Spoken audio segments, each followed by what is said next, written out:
नमस्कार दोस्तों, मैं धीरज मिश्रा, मिश्रा स्टडी सेंटर में आपका स्वागत है। आज हम लोग पढ़ने वाले हैं हड़प्पा सभ्यता का पार्ट 2। पिछले चैप्टर में हम लोगों ने पढ़ा था कि हड़प्पा सभ्यता का सांस्कृतिक जीवन कैसा है, सामाजिक जीवन कैसा है, वहाँ की लिपियाँ कैसी है और हड़प्पा सभ्यता की चौहदी। पिछले चैप्टर में मैंने ये भी बताया था कि हड़प्पा सभ्यता आदि ऐतिहासिक काल है और आदि ऐतिहासिक काल उस काल को कहते हैं जहाँ पर साहित्यिक और पुरातात्विक दोनों साक्ष्य मिलते हैं। लेकिन साहित्यिक साक्ष्य में क्या लिखे गए हैं विद्वानों द्वारा भी ये अध्ययन नहीं किए गए हैं। तो पुरातत्व के आधार पर ही इस चैप्टर का आज नेक्स्ट वीडियो आप लोग के सामने है, जो कि स्थलों के माध्यम से मेरा ऑफलाइन भी क्लास चलता है। और मेरे ऑफलाइन क्लास का पता है शिव मंदिर रोड, कुमार मॉल के बगल वाली गली में, ब्रह्मपुर। इस संस्थान से संबंधित जानकारी लेने के लिए आप इस नंबर पर कॉल भी कर सकते हैं। और मेरे ऑफलाइन क्लास में अभी 5000 ऑब्जेक्टिव बिहार एसआई को टारगेट करते हुए स्टार्ट हुआ है 11 बजे से। बहुत जल्द ही इसका ऑनलाइन भी आप लोगों के लिए व्यवस्था कराई जाएगी। फिलहाल अभी ऑफलाइन ही है। चलिए वीडियो को स्टार्ट करते हैं। सबसे पहले हड़प्पा स्थल के बारे में पढ़ेंगे। सिंधु घाटी सभ्यता को हड़प्पा सभ्यता भी कहा जाता है।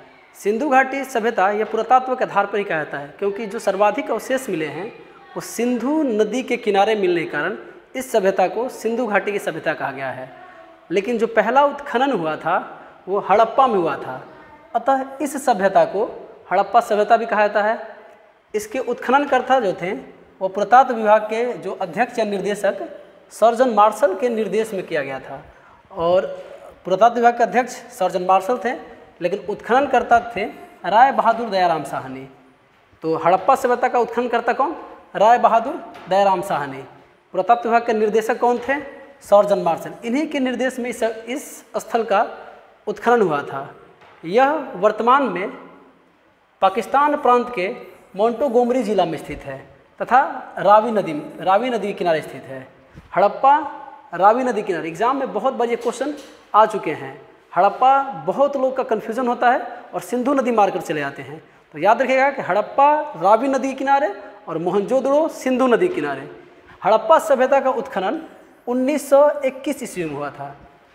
हड़प्पा सभ्यता का उत्खनन 1921 ईस्वी में। हड़प्पा सभ्यता में जो साक्ष्य मिले हैं उन साक्ष्यों के बारे में हम लोग अध्ययन करने वाले हैं। क्या क्या साक्ष्य मिले हैं?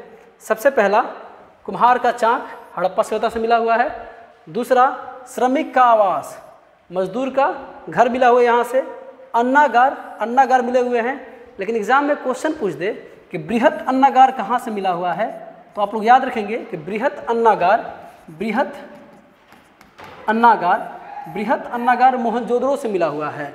लेकिन अन्नागार का पहला साक्ष्य जो मिला है वो हड़प्पा से मिला है। याद रखिएगा, बृहत अन्नागार मोहनजोदड़ो, लेकिन अन्नागार का पहला साक्ष्य हड़प्पा से मिला है। आज तांबे का स्केल मिला हुआ है। मातृदेवी की मूर्ति भी है, ये भी एग्जाम में बहुत बार पूछ चुका है। मातृदेवी की मूर्ति, अनाज कूटने के लिए ईंट का चबूतरा, लकड़ी का ओखली एवं ताबूत, ये भी एग्जाम में बहुत बार पूछ चुका है, मोस्ट इम्पोर्टेंट है। गदहा का हड्डी, इसको भी याद रखेंगे, बहुत, ये भी मोस्ट इम्पोर्टेंट है, इसको भी पूछ चुका है एग्जाम में। एग्जाम में पूछे गदहा का हड्डी कहाँ से मिला है, तो हड़प्पा से। लेकिन हाथी का हड्डी या हाथी की खोपड़ी का अवशेष कहाँ से मिला है, तो मोहनजोदड़ो से। गदहा का हड्डी कहाँ से मिला है? हड़प्पा से। हाथी का हड्डी या हाथी खोपड़ी का अवशेष कहाँ से मिला है? मोहनजोदड़ो से। इन सब में जो मोस्ट इम्पोर्टेंट है, जो सबसे ज़्यादा एग्जाम में आया हुआ है, हड़प्पा से मिला है एक कब्रिस्तान, और उस कब्रिस्तान में लिखा गया है RH37। तो पूछेगा कि RH37 कब्रिस्तान कहाँ से मिले हैं, तो हड़प्पा सभ्यता से मिला है। हड़प्पा सभ्यता में हड़प्पा स्थल से मिला हुआ है। क्लियर? फिर से एक बार रिकॉल करते हैं। कुम्हार का चाक, श्रमिक का आवास, अन्नागार, तांबे का स्केल, मातृदेवी की मूर्ति, अनाज कूटने का ईंट, लकड़ी की ओखली एवं ताबूत, गदहा का हड्डी, RH37 कब्रिस्तान और पकी हुई मिट्टी जिसे सेलखड़ी कहा जाता था, वो भी, ये सब सारे स्थल हड़प्पा से मिले हुए हैं। चलिए आगे हम लोग पढ़ने वाले हैं मोहनजोदड़ो।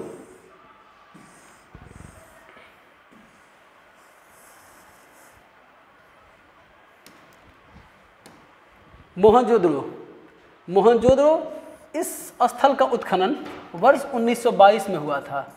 इस स्थल का उत्खनन वर्ष 1922 में हुआ था। इसे सिंधी भाषा में कहा जाता है मृतकों का टीला। मोहनजोदड़ो को सिंधी भाषा में मृतकों का टीला कहा जाता है। एग्जाम में ये भी क्वेश्चन पूछ चुका है। सिंधी भाषा में मृतकों का टीला। मोहनजोदड़ो का उत्खनन 1922 में हुआ था और इसके उत्खननकर्ता थे राखल दास बनर्जी। इसके उत्खननकर्ता थे राखल दास बनर्जी 1922 में। यहाँ पे मोहनजोदड़ो में किसी भी प्रकार का कब्रिस्तान का साक्ष्य नहीं मिला हुआ है। यहाँ पे किसी भी प्रकार का कब्रिस्तान का साक्ष्य नहीं मिला है। यहाँ यह अनुमान लगाया जाता है कि मोहनजोदड़ो में बाहरी आक्रमण के कारण यहाँ की इस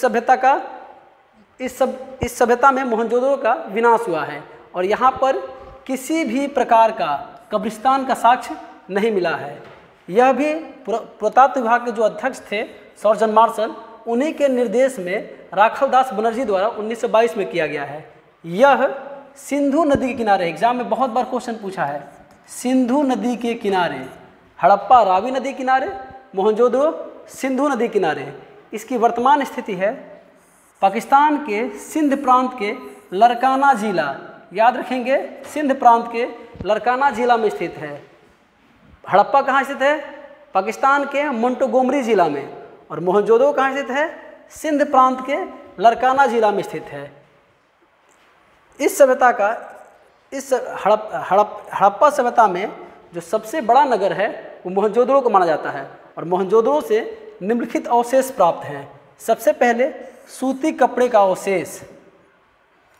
सबसे पहले सूती कपड़े का अवशेष। प्राचीनतम भारत में जो सबसे पहले कपास का जो साक्ष्य मिला है वो हड़प्पा से ही मिला है और हड़प्पा सभ्यता में कपास के लिए सीडन वर्ड का प्रयोग किया जाता था, सीडन। तो यहाँ से सूती कपड़े का अवशेष मिला है। कांस्य की नर्तकी की मूर्ति मिली है। मोहनजोदड़ो से पहला सूती कपड़े का अवशेष, कांस्य की नर्तकी की मूर्ति, सीप का बना हुआ स्केल, सीप का बना हुआ स्केल, सीप का बना हुआ स्केल। यहाँ पर देखेंगे हाथी के कपाल खंड की खोपड़ी, हाथी का कपाल खंड की खोपड़ी। पीछे गधे की हड्डी का अवशेष हड़प्पा से मिला है, लेकिन हाथी की कपाल खंड या हाथी की हड्डी का अवशेष कहाँ से मिला है? मोहनजोदड़ो से मिला है। पीछे हम लोग पढ़े थे सबसे पहले अन्नागार कहाँ से मिला है? हड़प्पा से। लेकिन बृहत अन्नागार कहाँ से मिला है? बृहत अन्नागार मोहनजोदड़ो से मिला है। और बृहत अन्नागार को हड़प्पा सभ्यता का या सिंधु सभ्यता का सबसे बड़ा इमारत कहा जाता था। सबसे बड़ी इमारत, हड़प्पा सभ्यता का सबसे बड़ा इमारत, हड़प्पा सभ्यता का सबसे बड़ा इमारत बृहत अन्नागार है। और बृहत स्नानागार भी यहीं से मिला है, मोहनजोदड़ो से मिला है। और इसे हड़प्पा सभ्यता का स्मारक कहा जाता था। हड़प्पा सिंधु घाटी सभ्यता का स्मारक, बृहत स्नानागार और इमारत पूछे तो अन्नागार है। यहीं से पुरोहित आवास मिला है। हड़प्पा से श्रमिक आवास, मोहनजोदड़ो से पुरोहित का आवास मिला है। यहाँ से एक विशाल भवन का भी साक्ष्य मिला है। यहाँ से एक विशाल भवन का साक्ष्य मिला है। सबसे चौड़ी सड़क जिसे राजपथ की संज्ञा दी गई थी यहीं से मिले हैं। आगे पशुपति शिव की आकृति की मूर्ति मिली हुई है और नर्तकी की भी मूर्ति का साक्ष्य कहाँ से मिला है? मोहनजोदड़ो से ही मिला है। तो फिर से एक बार रिकॉल करते हैं मोहनजोदड़ो के बारे में। मोहनजोदड़ो से देखिए क्या क्या अवशेष मिले हुए हैं। सूती कपड़े का अवशेष, कांस्य की नर्तकी की मूर्ति, सीप का बना हुआ स्केल, गले हुए तांबे का ढेर, पशुपति शिव की आकृति, हाथी का कपाल खंड, बृहत स्नानागार जिसे हड़प्पा सभ्यता का स्मारक कहा जाता था, बृहत अन्नागार जिसे हड़प्पा सभ्यता का इमारत कहा जाता था, सोने की हार, पुरोहित का आवास, एक विशाल सभा भवन, सबसे चौड़ी सड़कें जिसे राजपथ की संज्ञा दी गई है, और कुम्हार की भट्टा या चाक। ये इतने स्थल जो है मोहनजोदड़ो से मिले हुए हैं। मोहनजोदड़ो सिंधु नदी किनारे है और मोहनजोदड़ो का उत्खननकर्ता जो थे राखल दास बनर्जी। किसके निर्देशन में? किसके निर्देशन को होता? Sir John Marshall. निर्देशन में कौन थे? Sir John Marshall. Sir John Marshall के निर्देशन में हुआ था। चलिए आगे हम पढ़ेंगे। नेक्स्ट स्थल लोथल। लोथल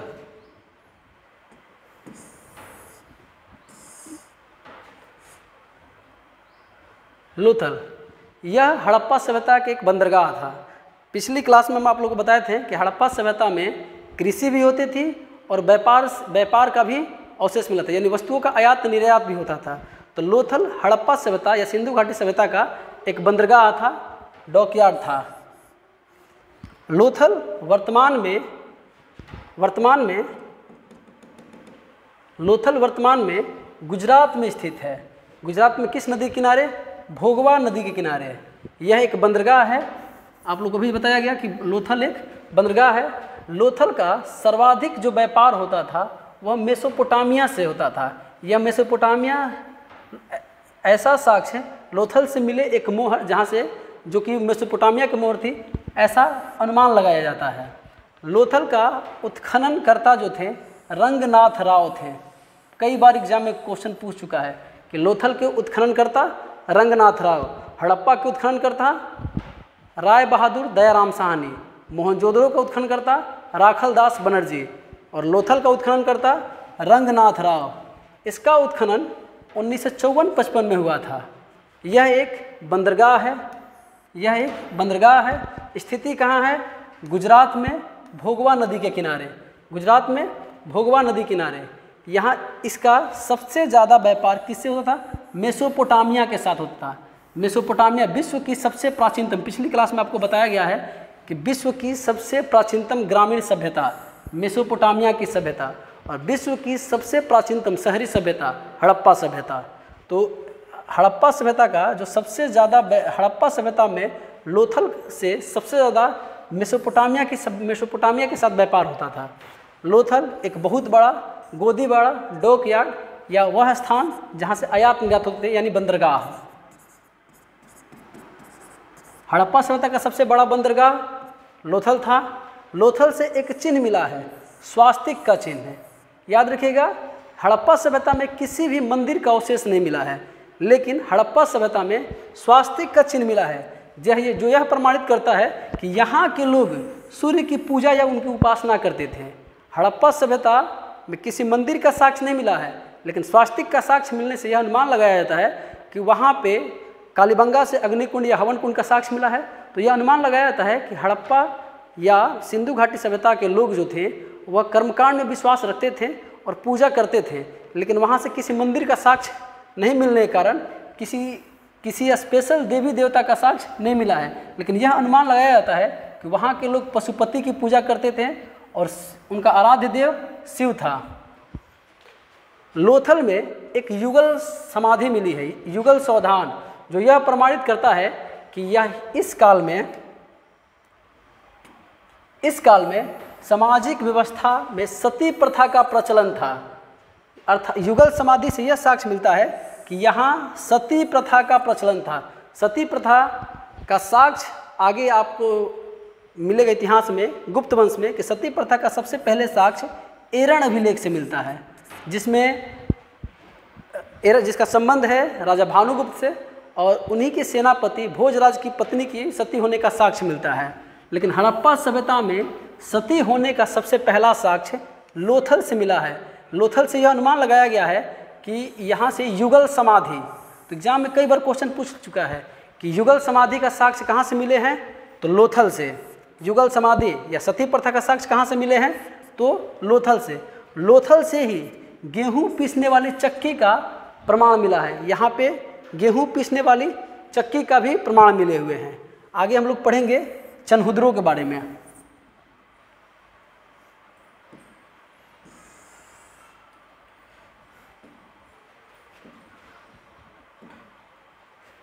चनहुद्रो, ये भी याद रखिए, ये भी सिंधु नदी के किनारे स्थित है। सिंधु नदी के किनारे हड़प्पा सिंधु नदी किनारे, मोहनजोदड़ो सिंधु नदी किनारे, हड़प्पा रावी नदी किनारे और चनहुद्रो भी किस नदी किनारे है, सिंधु नदी किनारे। इसका जो उत्खननकर्ता थे गोपाल मजमूदार हैं। चंदहुदड़ो के उत्खननकर्ता गोपाल मजमूदार, और इसका उत्खनन 1931 में हुआ था। यह सबसे पहले गोपाल मजमूदार जो थे, इसके बारे में सबसे पहले जानकारी दिए थे, लेकिन उत्खनन करने का श्रेय जाता है मैके को। सबसे पहले उत्खनन किए थे मैके ने, लेकिन एग्ज़ाम में बहुत बार क्वेश्चन पूछा है कि चंदहुदड़ो का उत्खनन कौन किया था, तो आंसर सही कराता है गोपाल मजमूदार। तो आप इस पॉइंट को याद रखेंगे कि गोपाल मजमूदार जो है इसका उत्खनन करता है। यह वर्तमान में पाकिस्तान के सिंध प्रांत में स्थित है। चंदहुदड़ो जो है वर्तमान में पाकिस्तान के सिंध प्रांत में, और यह किस नदी किनारे स्थित है? सिंधु नदी के किनारे। यह एक औद्योगिक शहर था। चंदहुदड़ो के बारे में जानकारी मिलती है, यह एक औद्योगिक शहर था, और यहाँ से मुहर या मनका बनाने का कारखाना, मनका या मुहर बनाने का कारखाना स्थित है। यहाँ से मनका या मुहर बनाने का कारखाना स्थित था। यहाँ से यहीं पे गुड़िया बनाए जाते थे। यहाँ से चंदहुदड़ो से एक श्रृंगार बॉक्स मिला है, जिसमें ऐनक, कंघी, काजल, लिपस्टिक, सिंदूर इत्यादि सब रखे हुए थे। तो याद रखेंगे, एग्जाम में क्वेश्चन पूछता है कि कहाँ से, हड़प्पा सभ्यता के किस स्थल से श्रृंगार बॉक्स मिला हुआ है। तो एग्जाम में ये आपका आंसर होगा चंदहुदड़ो। चंदहुदड़ो का उत्खननकर्ता कौन थे? तो वास्तव में उत्खननकर्ता मैके थे। सबसे बार इस सभ्यता इस स्थल के बारे में सबसे पहले जानकारी किसने दिया था? गोपाल मजमूदार ने। लेकिन एग्जाम में अभी तक गोपाल मजमूदार ही सही कराया है, तो आप गोपाल मजमूदार को ही मैक्सिमम मतलब ज़्यादातर याद रखेंगे। चंदहुदड़ो से एक ईंट पर बिल्ली का पीछा करते हुए कुत्ते के पैर के चिन्ह का निशान मिला है। तो ये भी एग्जाम में बहुत बार पूछ चुका है कि कहाँ से एक ईंट पर बिल्ली का पीछा करते हुए कुत्ते के पदचिन्ह का साक्ष्य मिला है, तो वो स्थान होगा चंदहुदड़ो। आगे, चंदहुदड़ो से किसी भी प्रकार की किलाबंदी का साक्ष्य नहीं मिला है, यानी कि चंदहुदड़ो जो था उसका किलाबंदी नहीं किया गया था। उसका चारों मतलब कि हर चारों ओर से खुला हुआ था, इसकी किलाबंदी नहीं की गई थी। नेक्स्ट पढ़ेंगे इसके बाद कालीबंगा। इसका नेक्स्ट स्थल होगा हम लोग का कालीबंगा। कालीबंगा का शाब्दिक अर्थ होता है काले रंग की चूड़ी। यह वर्तमान में भारत के राजस्थान में स्थित है। राजस्थान के हनुमानगढ़ जिला कहीं एग्जाम में सही कराता है और कहीं गंगानगर जिला सही कराता है। तो आप लोग ऑप्शन से सही कर लेंगे, दोनों में से कोई एक होगा, या तो हनुमानगढ़ जिला होगा या तो गंगानगर जिला होगा। इस स्थल का उत्खनन बीबी लाल एवं बीके थापर द्वारा किया गया था। याद रखेंगे, पहले कालीबंगा का अर्थ क्या होता है? काले रंग की चूड़ियाँ। यह वर्तमान में कहाँ है? राजस्थान के हनुमानगढ़ जिला या गंगानगर जिला। लेकिन एग्जाम में क्वेश्चन केवल यही पूछता है कि किस राज्य में स्थित है। तो बस याद रखेंगे आप लोग राजस्थान। इसका उत्खननकर्ता जो थे, कालीबंगा का उत्खननकर्ता बीबी लाल एवं बीके थापर। कालीबंगा का अर्थ होता है काले रंग का चूड़ी। यह घग्गर नदी के किनारे स्थित है। कालीबंगा घग्गर नदी के किनारे स्थित है। यहाँ से निम्नलिखित साक्ष्य मिले हुए हैं। यहाँ से जुते हुए खेत का साक्ष्य मिला हुआ है। अलंकृत ईंट यानी ईंट में जो गोलाकार ईंट, फिर से अर्धचंद्रकार ईंट, ये सब साक्ष्य कहाँ से मिले हुए हैं? तो अलंकृत ईंट जो मिले हुए हैं वो कालीबंगा से मिले हुए हैं। जुते हुए खेत का साक्ष्य मिले हैं। पिछली क्लास में आप लोग को पढ़ाया गया था कि एक ही खेत में एक साथ 2 फसल उगाने का प्रमाण कहाँ से मिला हुआ है? तो कालीबंगा से। एक साथ 2 फसल उगाने का प्रमाण कहाँ से मिला हुआ है? कालीबंगा से। अलंकृत ईंट कहाँ से मिला है? कालीबंगा से। जुते हुए खेत कहाँ से मिला है? कालीबंगा से। आगे, अग्निकुंड और हवन कुंड का साक्ष्य कहाँ से मिला हुआ है? कालीबंगा से। और अग्निकुंड और हवन कुंड का साक्ष्य मिलने से यह अनुमान लगाया जाता है कि यहाँ के लोग कर्मकांड में विश्वास करते थे। कर्मकांड में लोगों का विश्वास करते थे। याद रखेंगे कि हड़प्पा सभ्यता में किसी भी मंदिर का साक्ष्य नहीं मिला है। इसके बाद पढ़ने वाले हूँ बनवाली। यह स्थल वर्तमान में हरियाणा में स्थित है और इसके जो उत्खननकर्ता थे रविंद्र सिंह बिष्ट थे। उत्खनन कब हुआ था? 1973 ईस्वी में हुआ था। यह एक बनवाली के बारे में बताया जाता है कि यह एकमात्र ऐसा स्थल है जहाँ पे सड़कें जो होती थी वह जाली नुमा होती थी, जाली की आकृति की होती थी, और यहाँ पे सड़कें जो होती थी एक दूसरे को समकोण काटती थी। फिर से बनवाली कहाँ स्थित है? वर्तमान के हरियाणा में स्थित है। और इसका उत्खननकर्ता कौन थे? रविंद्र सिंह बिष्ट। कब हुआ था उत्खनन? 1973 में। यह एकमात्र स्थल है जहाँ पर सड़कें एक दूसरे को जालीनुमा काटती थी और एक दूसरे को समकोण करती थी और सड़कें जालीनुमा आकृति में फैली हुई थी। एग्जाम में बहुत बार क्वेश्चन पूछे, यानी सर्वाधिक सड़कों का जाल कहाँ से प्राप्त है? बनवाली से प्राप्त है।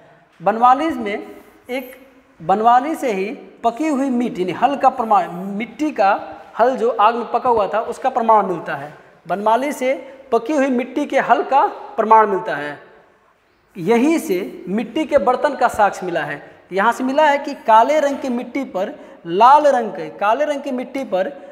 रंग का कलर किए होते थे। यानी हड़प्पा सभ्यता में जो मिट्टियाँ होती, काले रंग की मिट्टी से जो बर्तन बने होते थे वो काले रंग की मिट्टी से बने थे और उस पर लाल रंग का कलर किया हुआ होता था।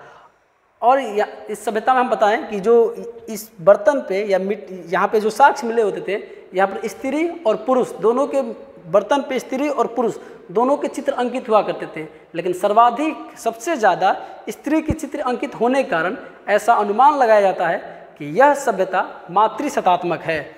आगे पढ़ते हैं लोग। नेक्स्ट इसके बाद पढ़ेंगे हम लोग रोपण। इसका उत्खननकर्ता जो थे यज्ञदत्त शर्मा थे।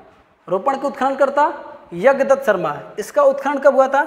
1953 में। फिर से रोपण कहाँ स्थित है? वर्तमान में रोपण या पंजाब में स्थित है। वर्तमान में रोपण भारतीय राज्य पंजाब में स्थित है। किस नदी किनारे? सतलज नदी के किनारे। फिर से रोपण का उत्खननकर्ता यज्ञदत्त शर्मा कहाँ स्थित है? पंजाब में स्थित है। किस नदी के किनारे? सतलज नदी किनारे। यहाँ से मनुष्य, यहाँ पर साक्ष्य मिले हुए हैं कि मनुष्य के साथ साथ कुत्तों को भी दफनाया जाता था। और पिछली क्लास में हम लोग बताए थे कि सबसे पहले पालतू बनाने वाला जो जीव था वो कुत्ता ही था, और कुत्तों को मालिक के साथ दफनाने का साक्ष्य पिछली क्लास में हम लोग बताए थे। आप लोग से क्वेश्चन है, कमेंट में आंसर दीजिएगा कि सबसे पहले मालिक के साथ कुत्तों को दफनाने का साक्ष्य कहाँ से मिला है? सबसे पहले हड़प्पा सभ्यता में यह साक्ष्य मिला है रोपण से, लेकिन सबसे पहले मालिक के साथ कुत्तों को दफनाने का साक्ष्य किस स्थल से मिला है? ये आप लोग कमेंट में आंसर देंगे। तो मनुष्य के साथ कुत्तों को दफनाने का साक्ष्य कहाँ से मिला है? हड़प्पा सभ्यता में रोपण से मिला है। इसके आगे पढ़ेंगे हम लोग रंगपुर। इसका खुदाई यह भी गुजरात में स्थित है।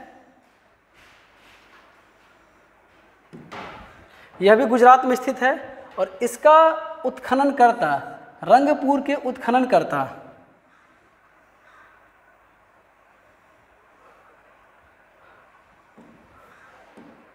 रंगपुर का उत्खननकर्ता जो थे वह रंगनाथ राव थे। माधव स्वरूप वत्स और रंगनाथ राव याद रखेंगे। रंगपुर का उत्खननकर्ता माधव स्वरूप वत्स और रंगनाथ राव कहाँ स्थित है? वर्तमान में गुजरात में स्थित है। किस नदी किनारे? मादर नदी किनारे। कई बार एग्जाम में क्वेश्चन मिला है। और यहीं से सबसे पहले धान की भूसी का साक्ष्य मिला है। सबसे पहले धान की भूसी का साक्ष्य रंगपुर से। हड़प्पा सभ्यता के लोग किस फसल से अज्ञात थे, अपरिचित थे? यह भी क्वेश्चन है, इसका भी आंसर आप लोग देंगे। आप लोग को पीछे पढ़ाया जा चुका है कि हड़प्पा सभ्यता के लोग किस फसल से अज्ञात थे। धान की भूसी का साक्ष्य कहाँ से मिला है? रंगपुर से मिला है। लेकिन सबसे पहले चावल का साक्ष्य पूछ दे। सबसे पहले चावल का साक्ष्य कहाँ से मिला है? रंगपुर से ही मिला है। रंगपुर और लोथल से मिला है। सबसे पहले चावल का साक्ष्य रंगपुर और लोथल से, और धान का भूसी का साक्ष्य भी कहाँ से मिला है? रंगपुर से मिला है। इसके आगे पढ़ेंगे सुरकोट दाम। इसका उत्खनन जगपति जोशी द्वारा किया गया था। वर्तमान में यह कहाँ स्थित है? गुजरात में। किस जिले में स्थित है? कच्छ जिले में स्थित है। और यह भी एक बंदरगाह है। लेकिन एग्जाम में पूछ दे कि हड़प्पा सभ्यता का सबसे बड़ा बंदरगाह कौन सा है, तो लोथल याद रखेंगे। किस नदी किनारे है? भोगवा नदी किनारे। लोथल किस नदी किनारे? भोगवा नदी किनारे।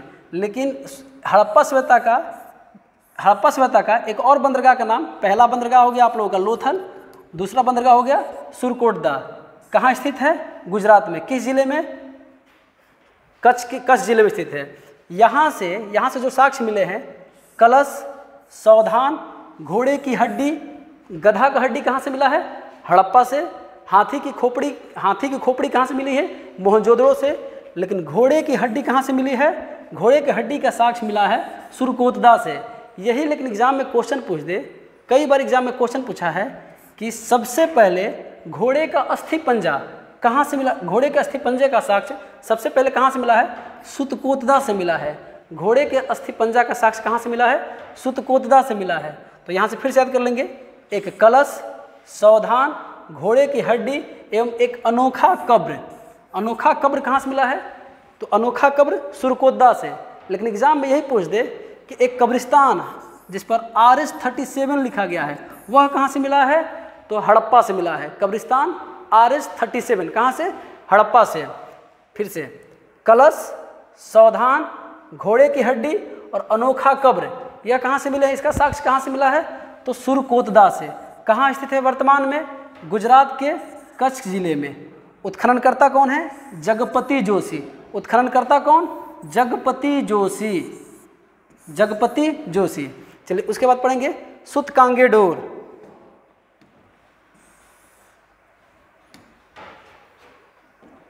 सूतकांगेडोर यह हड़प्पा सभ्यता का सबसे पश्चिमी स्थल है। पिछली क्लास में लोग पढ़े थे जब हड़प्पा सभ्यता की चौहदी आप लोग को समझा रहे थे, उत्तर, दक्षिण, पूरब और पश्चिम। तो याद, उत्तर में मांदा बताए थे, उत्तर में मांदा, दक्षिण में दाइमाबाद, पूरब में आलमगीरपुर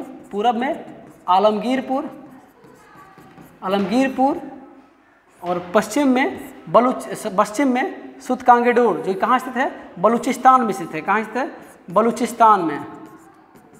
तो सूतकांगेडोर हड़प्पा सभ्यता का सबसे पश्चिमी स्थल है। हड़प्पा सभ्यता का सबसे पश्चिमी स्थल कौन सा है? बलूचिस्तान। इसका उत्खननकर्ता कौन किया था? ओरेल अस्टाइन। फिर से याद रखिएगा, सूतकांगेडोर के उत्खननकर्ता कौन थे? ओरेल अस्टाइन। यह सिंधु घाटी सभ्यता का सबसे पश्चिमी स्थल है। सबसे पश्चिमी स्थल कौन सा है? सूतकांगेडोर। एग्जाम में कई बार क्वेश्चन पूछ चुका है। कहाँ स्थित है? बलूचिस्तान में। किस नदी किनारे स्थित है? दस्क नदी किनारे स्थित है। ये पिछली क्लास में आप लोग को बताया गया है। यहाँ से सिंधु सभ्यता का कुछ प्रमाण मिले हैं। यानी कि बताया गया है कि सिंधु सभ्यता का विकास कहाँ से हुआ है? विकसित प्रमाण यही से यानी सिंधु सभ्यता का पश्चिम में सबसे ज़्यादा विकसित प्रमाण कहाँ से मिला हुआ है? पश्चिम में सबसे ज़्यादा विकसित प्रमाण सूतकांगेडोर से।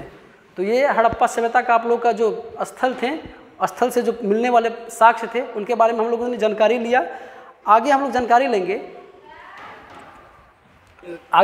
लेंगे कि हड़प्पा सभ्यता में कृषि भी होते थे, लेकिन मुख्य जो उनका